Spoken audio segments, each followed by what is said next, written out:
Swept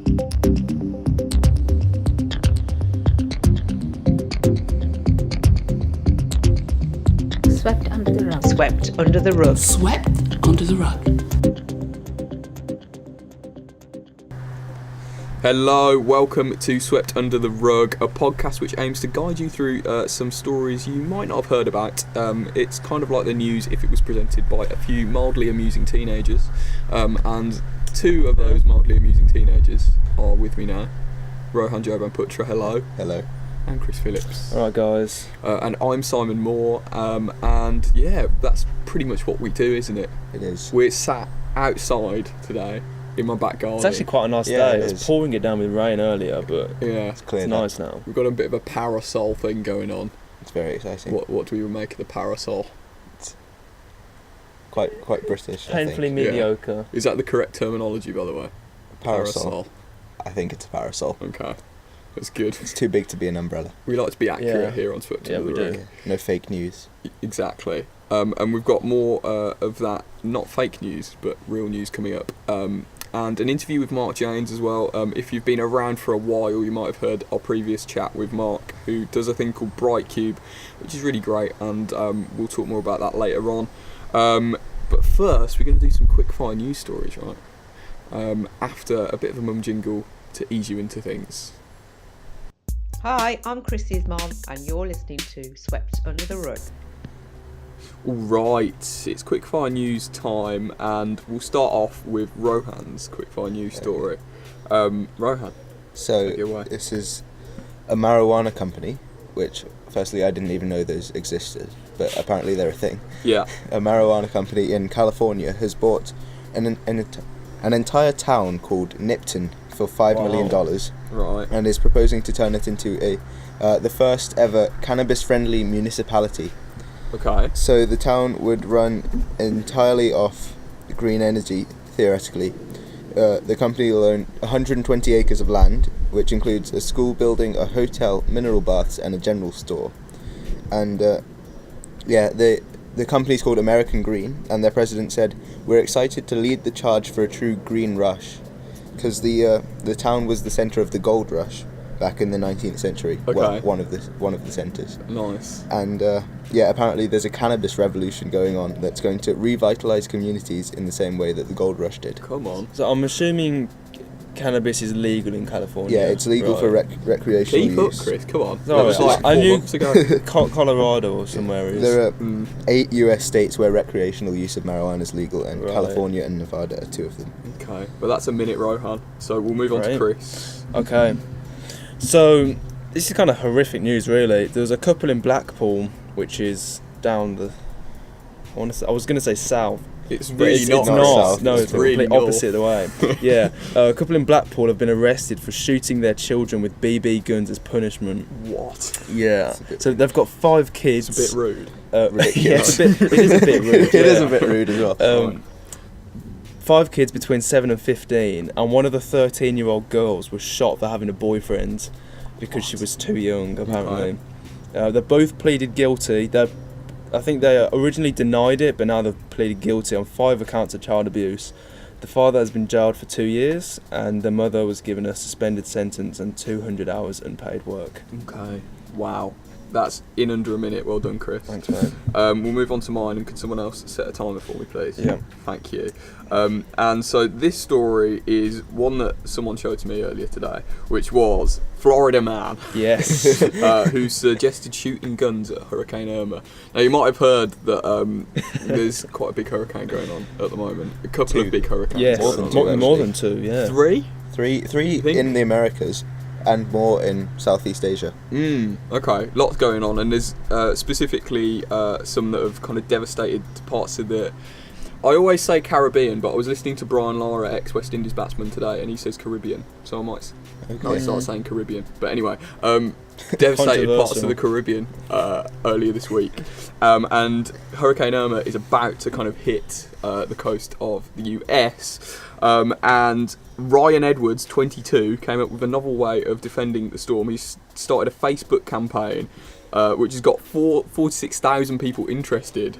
And it's very American. They're going to just shoot at Hurricane Irma. Which is a terrible idea because the bullets might just turn around and And win hit them. that high speed. And That is your Yeah. minute. Oh, thanks. Come I back at you. waffled a little bit there, but It's alright. it's the way we do things here Yeah. on Swept Under the Rug. Get used to it if you're just joining us for the first time. get in touch. Caribbean versus Caribbean. Yeah. Yes. Email mumjingles@gmail.com to keep in touch. And find us on various social media Yeah. places, Instagram, Facebook, etc. We'll tell you more about that later on. Yeah. And we'll go to our sort of first main news story of the day. Who wants to kick us off with that? I will do that since it Yes, links to Chris. Hurricane Irma. Nice. So of course our thoughts and prayers go out to anybody affected by Harvey, Irma, or any of the hurricanes or natural disasters that's been going on recently. But in Florida, there's been some controversy about shelters. So I think Florida's quite well known for unpredictable weather. Yeah. So there are hurricane shelters. But for Irma in particular, the county sheriff has said if you have an active warrant, they will gladly escort you to a safe shelter called the Polk County Jail. So you're not allowed in the shelter if you have a warrant. Right. And also previous sex offenders and predators would be barred from entering the shelters, and the officers would be checking IDs of everybody going in. Which also means if there's anybody in Florida who is an illegal immigrant, for example, they can't get in the shelter. Okay. Anybody who has a warrant can't get in the shelter. Anybody who has a history of sex offence, then they can't get in the shelter. Okay. And there's been kind of a uproar. There's been some support for it, but I think mainly it's been against it. Is it like just a warrant for anything? Yes, Like, yeah, literally any anything. crime? You have a warrant. So getting onto that in a bit. Actually, I'll go now. So one issue was that when officers check IDs, it doesn't say what their active warrant's for. Okay. So even very minor misdemeanors, Yeah. they will still get turned around, and I think arrested there and then. Okay. So yeah, there's a lot of controversy. Some people saying, okay, this they're criminals, but this is basic human rights. Yeah. This is their safety. Yeah. And other people saying, good, I wouldn't feel safe with some of these people around my children, which you can kind of understand. But for me, I think safety kind of Yeah. comes first. You can't really deny people their human rights, like because Yeah, it's exactly. I mean, I suppose it's quite a confined space, isn't it? Really. Yeah, it would be. And so I can see the thinking behind it. You can see why. But again, it's not something that I particularly agree with. One other issue is that not only could it lead to some of these people being turned away, getting killed, but it also could have a really adverse effect on the Florida Police Department, because their first response officers will have to be going to rescue them after, so they could get killed too. So a lot of people are kind of using that as if, this doesn't make any sense. Yeah. Why are you doing it? It is bizarre. So Yeah, because you've got people like turning people away and presumably taking them to jail as well, and that's just creating extra work when you've got this hurricane going on. exactly. For me, I think it's just get everybody safe. If something's going to go down in there, if a previous sex offender tries to act up again, there are a lot of people in there who will, put a stop to it. So I think safety needs to come first. Yeah. Personally, I agree. my humble opinion. Have you ever experienced a natural disaster firsthand? Natural disaster. Well, there was that earthquake like years ago, wasn't there? That was really minor earthquake. I completely forgot, or I didn't realise this was a thing. But yeah, apparently it was a thing, like 2004 or something. Yeah. Do you, Well, do you I mean, remember? I was 6 at the I was time. 4 at the time, so I don't remember it Right. at all. But Yeah. No, I don't. presumably, remember I it. experienced it. Okay, that's fantastic stuff. We know what we're talking about when it comes to natural disasters. Someone else who I'm sure probably does remember the earthquake in 2004 is Mark Janes, and a little conversation with him is coming up next. Just to introduce it a little bit, Mark has set something up called Bright Cube, which when we last spoke to him was a daily vlog, and it's kind of changed a little bit over the last few months, and is going to continue to do that. So stay tuned to hear about that. I first heard about Mark because of a thing called My 40 Days of Rejection, which if you haven't checked out, please do. It's a really great project. And yeah, we just talked about various things, including Boots meal deals, which is I think where this conversation will probably start. Boot meal deals are good. They're really good. I've never had Didn't one. know they were What? a thing. Same. But if you want to know more about Boots meal deals, listeners, then stay tuned for that. I also want to say that the doorbell goes at one point during this. Charlie Evans, former guest on this podcast, turned up halfway through this interview. So if you do hear that, that's what that is. Shouts to Charlie and shouts to Mark. Here's the interview. Hi, I'm Simon's mom, and you're listening to Swept Under the Rug. Okay, so listeners, we are talking to Mark Janes once more. If Hello. you've been around for a while, you might have heard him previously. We were sat outside the Albert Hall last time we spoke on the podcast, Mark. That's right. It's been Yeah, a I remember while. that. Yeah. It has been a while. And so you're out and about at the moment. I'm just sort of sat in my front room, but where are you? I am currently at King's Cross, St Pancras, about to alight a train, heading up to Sheffield. Oh, okay. Nice. And you told me you just got a Boots meal deal. Yes. Yeah. How exciting is that Boots meal deal? Do you know what? Whatever people say about whether it's posh or not, I'm a big fan of Boots meal deals. When I was at university, every Monday was Boots meal deal Monday. Right. So although it's a Friday, I'm kind of like bucking the trend a little bit. Okay. I'm feeling very excited about it. I'm quite hungry. Yeah. I'm looking forward to just putting my bags down, sitting on the train, and tucking into my BLT. Nice. BLT with extra prawns. With prawns and with chicken. All right. That sounds They're three really sandwiches, exciting. not all one. Okay. Oh, okay. Yeah, That's yeah. interesting. So Yeah. for the extra 70p, you Oh, get I a know. whole extra sandwich. Yeah, I know at Tesco's you can sometimes get the rare triple threat. Yeah. But with Boots, it's a regular occurrence that there is a triple sandwich on the shelf. Okay. So that's why I normally go for the Boots meal deal above every other one. You have broadened my horizons, Mark. That's really exciting. Have you never had a Boots meal deal? No, never. Not knowingly, anyway. Simon. Yeah, I know. Simon. What can we say? Oh dear. Anyway, for those Yeah. of you that don't know Mark, you're Mr. Brightcube. And last time we spoke, Brightcube was just a daily vlog still. And in the last, 4 months or so, it's kind of evolved and changed. And I'm quite excited about where it's going to go next. So could you tell us a little bit about where you were back in May, I guess it was, and how it's kind of changed since then?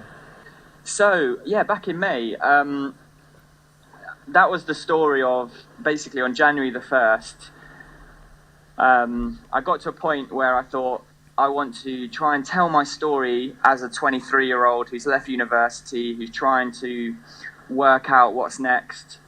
So I'll do that through the form of vlogs. So I'd never vlogged before. And in May, I was 5 months in to a vlogging adventure, vlogging every single day. You can check it out, Brightcube Vlogs, and yeah, just see just a day-to-day life, what life's like, the thoughts I had, the people I met. And I think when it was about May time, Simon, when we met, I think I was getting to the end of vlogging. I was kind of realising that I was hitting a few themes that were resonating with not just me, but other people were kind of like wanted to get involved, wanted to share their story. Yeah. So after we chatted in May, I took a bit of a break from vlogging. Yeah. So I put down the camera and had a think about how could we make Brightcube more sustainable rather than just me vlogging. Could it be something that's just bigger than myself and just bigger than me on my own? So in June and July, I launched this idea, which was a website platform called My Brightcube, and basically given the opportunity to, young graduates, young 20-year-olds, people who've left school, whatever, basically give them the opportunity to share their story. So you can check that out. It's mybrightcube.co. and did that, doing that for a couple of months over the summer, getting stories, seeing what people are up to, which has been really cool to, just see how people are dealing with life as a young 20-year-old, how they're dealing with their faith, what their dreams are, what they're passionate about. And now we're into September. I'm thinking there's another, and I've called these little changes pivots. Okay. So just having these occasional pivots. So the same mission is to inspire young 20-year-olds, and inspire myself in the process, but to just kind of almost change the direction slightly and kind of pivot a little bit. So I decided to pivot in September. So in the next couple of weeks, I'm now at the stage where I'm thinking about the future of Brightcube. Could it be something even bigger, or is this something that it was good for its time and maybe I stopped doing it? So, Simon, that is the story. That is where I'm at. That's a great story. And spoiler alert, do you think it could be something bigger? I think it can be. Spoiler, yeah. Not in the sense that the content is particularly amazing, or I just think that I don't know. I just feel like I've got an opportunity to do something that I would perhaps. I don't know. If I didn't take this opportunity to explore the full potential of Brightcube now, I think in 5 or 10 years' time I would regret it. And I bet there's, with what you're doing, Simon, what other people are doing, I bet you've got to think maybe in 5 years' time, am I going to regret this decision, or am I going to be I'm glad at least I went for it, and kind of gave it a go. Yeah. Because even if it fails, you can still say, I gave it a go. So I think there's going to be something bigger, but I think we'll just have to wait and see. Okay, yeah, I'm excited. Yeah. What do you think your biggest failure has been so far with Brightcube? Biggest failure? Yeah. Oh, that's a good question. Gosh, I mean, there's been quite a few. I think it's probably. I don't know. Failure. I think the biggest failure would be if I quit. I think that would be a big failure. Yeah. So I just see all the stuff that, all the kind of mistakes that I've made in terms of the small stuff posting at the wrong time or not making things consistent.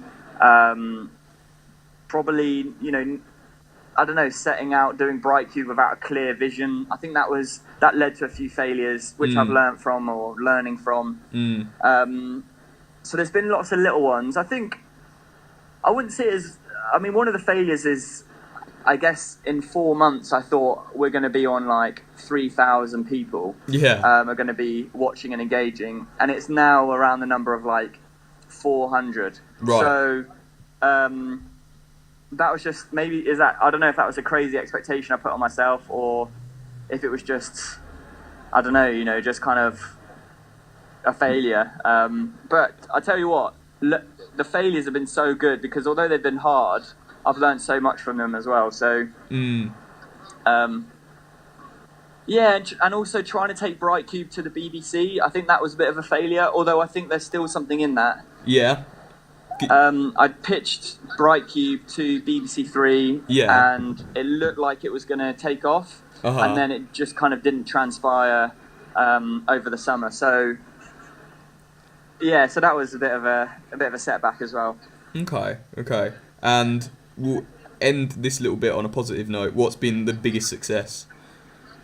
Biggest success? I think the biggest success. So the small successes are learning from those failures and not quitting. I think that's a big success, because I think when you get your first negative comment, or you realise that it's not getting the views that you want it to get, that can deter so many people, I think, from just kind of saying, well, maybe it's not the right thing to do. So I think one of the biggest successes is looking back in 8 months, starting something that was completely from scratch. It wasn't an iteration of some other company or other brand. It was just literally from scratch, and it's now at a stage where it's in good enough shape that the BBC think about it and consider it, and also that there is potential to take it forward even further. So I consider that quite a success. Definitely.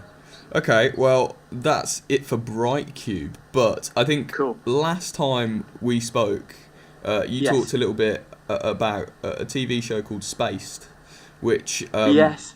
I've just started watching. And as you probably Yes. know, we do some sort of cultural recommendations on this show at times. Yeah. So is there anything else? I mean, you can talk about Spaced if you want, but is there anything else that you've been enjoying recently in that kind of world? Oh man, I'm so glad. Did I say to watch Spaced? I feel like you did. We were talking about Spaced Yeah. during this thing, and I watched Baby Driver, the Edgar Wright film, Ah, quite yeah, recently, yeah, and I was like, yeah. oh, Mark mentioned Spaced. I'll go back Yeah. and watch it. Oh man, it's brilliant. It's It so is so great. good. So creative. That I love it. It inspired me so much. So Spaced. Do you know what? A topical. So Noel Fielding's on the Great British Bake Off. Yeah, he is. And I'm a massive fan of Noel Fielding. Love Uh-huh. him. Big fan of the Boosh, of the Mighty Boosh. Yeah. But I recommend you to listen to the radio series of the Mighty Boosh. Okay. Didn't know that was a thing. Before it kind of got commissioned for the BBC Three, Yeah. they did it as a podcast, and Okay. it's absolutely hilarious. So I'm into that at the moment, and I'm going to be listening to the podcast on the way to Sheffield, actually. Okay. So Nice. I recommend you check that out. Okay. Yeah. Great recommendation. And where do you go to find Swept Under the Rug news? Great question. Thanks, man. That's great. I read this really interesting quote, which was, "You get what you pay for." Okay. So I'm going to subscribe. I think if you get what you pay for in terms of journalism. So if you just use Facebook as your news feed, Yeah. like literal news feed, Yeah. then you're just going to get what you pay for in terms of like, it's just going to be Facebook viral news that, is kind of, some of it is like swept under the rug and then exposed. But so what I'm trying to do is I'm going to pay for The Economist. Okay. Yeah. And I'm going to use that to kind of start the process of like opening up avenues to discover like, I was reading about Turkey and how kind of volatile it is out at the moment there, and it's a story it's not very glamorous or particularly perhaps relevant to us, but it's actually really fascinating. And so yeah, I'm getting my news that's swept under the rug from The Economist at the moment. Okay. That's interesting stuff. And finally, Yeah. a lot of people listening to this are probably somewhere between our two ages, and either in education at the moment or just stepping out of education and kind of deciding what they want to do going forwards. Do you have any advice for people of that kind of age and in that kind of position? Biggest advice, I think, read a lot of books. Go and have a lot of coffees with people with no agenda, just to learn and just see what they do and see if it resonates with something that you might want to do. Make stuff. Be proactive in everything. Don't take no as a final answer with anything, I think. What else? I think just enjoy it, like have a lot of fun. Yeah.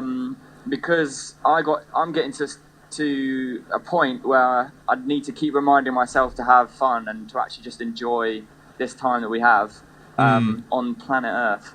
And while you've got a bit of blood in your veins, why not? I'm saying, but yeah, I think just have fun. Mark, thanks for coming on. It's always, I could talk to you all day. Same, yeah. But thanks for your time. Enjoy Sheffield. Thank you. Enjoy your meal deal. Thank you. And I'm sure we'll speak to you again soon. I'm Rohan's mum, and you're listening to Swept Under the Rug. Boom, we're back.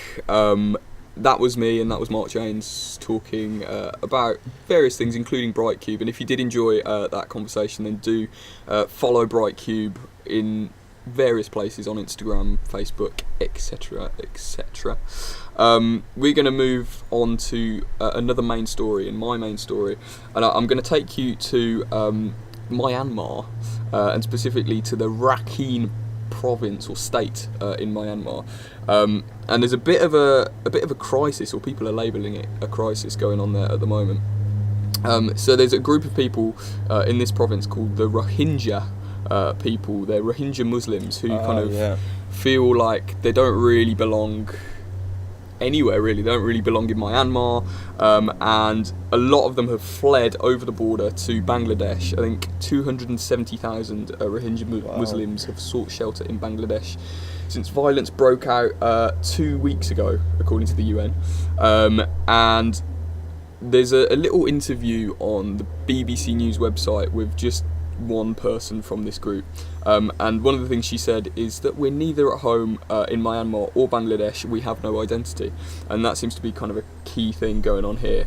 The backstory to this is that I don't know whether she's the actual president. It says in most of the articles the de facto leader, and we're trying to work out what the word de facto means, weren't we, Rohan? Yeah, I think she's officially president, but like doesn't have that much power or something. Okay, I'm not really sure. That would make sense. I think she isn't in control of the military, which is something to do with this story.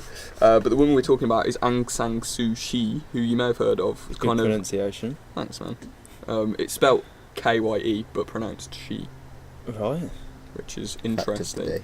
And she's kind of a Mandela-esque figure for Myanmar, if you don't know, and is kind of credited with bringing about democracy in what was previously a bit of a dictatorship, and a former Nobel Prize winner, and so she's been quite heavily criticised because she hasn't sort of stood out. De facto, Rohan is holding his phone in front of my face, and de facto means, according to Google, existing or holding a specified position in fact but not necessarily by legal right.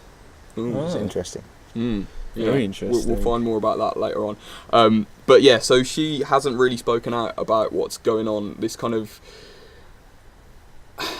the BBC man again. The BBC man. Fergal Keane, I think was the guy's name. Nice. Who seems to be quite a big dog reporter. He was like reporting on apartheid and Mandela stuff, as well as the Somalian, Rwandan genocide and stuff like that. Mm-hmm. And in his interview with Suu Kyi, he called what was going on ethnic cleansing. And I don't know whether Aung San Suu Kyi denied that quite fervently, but there maybe is a bit of that going on, you could argue, with the military, the Myanmaris, don't know, making up a word, the Myanmar military, sort of coming in and looting and plundering and pillaging villages. And so basically Aung San Suu Kyi has been really heavily criticised for not standing up against this, as someone who's kind of been an advocate for peace, etc., throughout her life, and has been like really well lauded for doing things. She just hasn't made any sort of real comment about this, certainly not in the way that people are expecting her to. So there's now been quite a big campaign for her Nobel Peace Prize to be taken off her. Wow. I think, as of Friday, according to Vice News, 390,000 people had signed an online petition calling for her Nobel Prize to be withdrawn. Former Peace Prize winners, Desmond Tutu, one of my favourite people in the galaxy, purely just because of his name, and Malala Yousafzai, who they've both called for her to take immediate action to kind of combat this. Tutu wrote on his Facebook, as we witness the unfolding horror, we pray for you to be courageous and resilient again. And So yeah, there's just this sense that someone who kind of certainly once was really great and once sort of stood up for things that are right is just sitting back and watching Yeah, it's strange, isn't it? something quite terrible happen in her own country. It says here she's also refused to grant citizenship to the Rohingya, so Wow. it's not really. Yeah, they don't hold citizenship in Myanmar. And going back to the de facto leader, she's apparently the state councillor. Okay. So she leads the country in that capacity, but doesn't actually formally lead it legally. Then I think. Okay.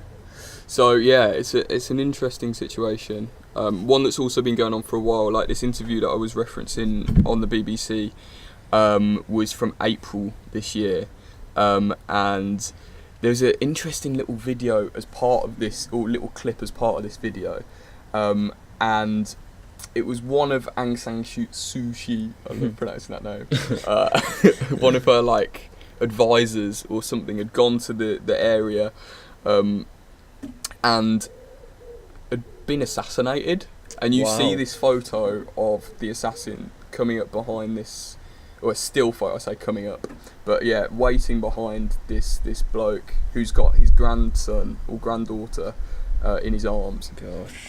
So it's a situation that clearly, as I'm sure you can tell, I don't fully understand, and I'm learning about at the same time as you guys, but it's one that we definitely should be interested in and keep on top of, and I'm sure we will over the coming weeks. But yeah, go and be your own journalist, listeners, and do some digging for yourselves.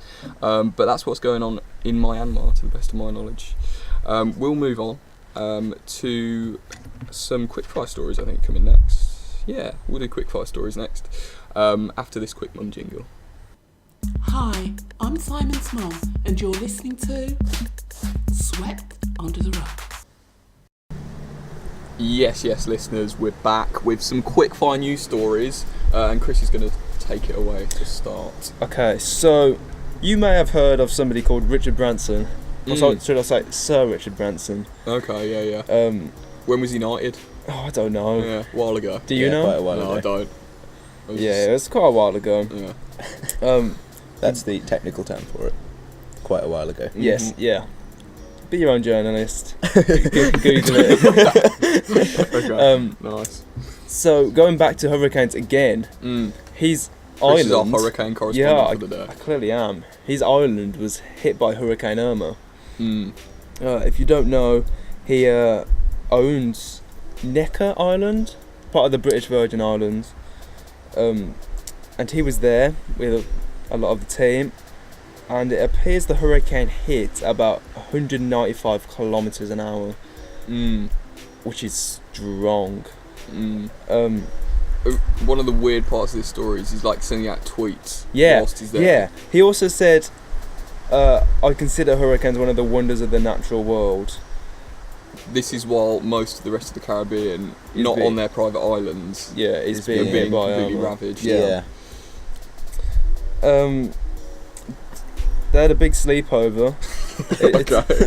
He tweeted again, I haven't had a sleepover quite like this since I was a kid. Right. Wonderful team here on Necker, all well. And it's a picture of a load of what I can only assume is the Virgin Necker team That is just- a minute. in this bedroom. Oh dear. Okay. Okay, so to end, Richard Branson and his team are alive. And well, that's and all well. that matters, And really. It is. Out And of- tweeting during a tweeting. hurricane. Love it. At least he Yeah. didn't shoot it. That's true. He is British after all. He probably wouldn't do True. that. So my quickfire story is: do you remember around the time of the US election, everyone went mental about Facebook spreading fake news? I'm Yes. doing air quotes for the benefit of listeners. And the Facebook decided they were going to get loads of fact checkers in to do bits and pieces to try and weed out all this fake news. So now, however many months down the line we are, the fact checkers recruited by Facebook to stop the spread of fake news are growing restless. This is according to our friends at The Hustle. So, given their time-intensive process, I'm going to skip to this bit because this is quite interesting. They will probably only get to about 2 of the 1.5k stories reported on any given day. Wow. So, It's there's not like there's It's not only very a effective. very small proportion that are kind of getting churned through, because it is just a small group of journalists from various news outlets, including Politico, who are the people who originally reported this story. So I think there's probably some credibility to it. According to the checkers, the social network site refuses to share any data with them as to whether the disputed tags, which is what they're putting on fake news articles now, are actually slowing the spread of false information or if they're having any impact at all. So we'll kind of see, I guess, when it comes to another That's big a minute. world situation, whether that's having any effect. Rohan, what's your story? A Dutch man has been arrested for stealing a giant plastic duck. Of course he has. And the newspaper that I got this from has said a Dutch judge has called foul play on a man who had abducted and damaged a giant rubber duck. Nice. So yeah. Okay. Is it like, you know, one of the ones that are on like the teacup rides? Have you ever I seen think that? it's one you like. It's essentially a rubber duck in a bath, but like on a river. I think somewhere in the Netherlands. Quite Is it a big size. rubber duck?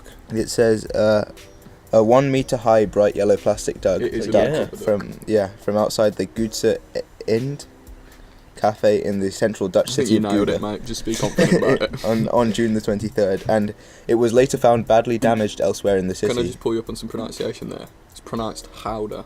Howder. Yeah. Okay. It's where they make the cheese. Okay. Just if anyone was interested. Okay, carry on.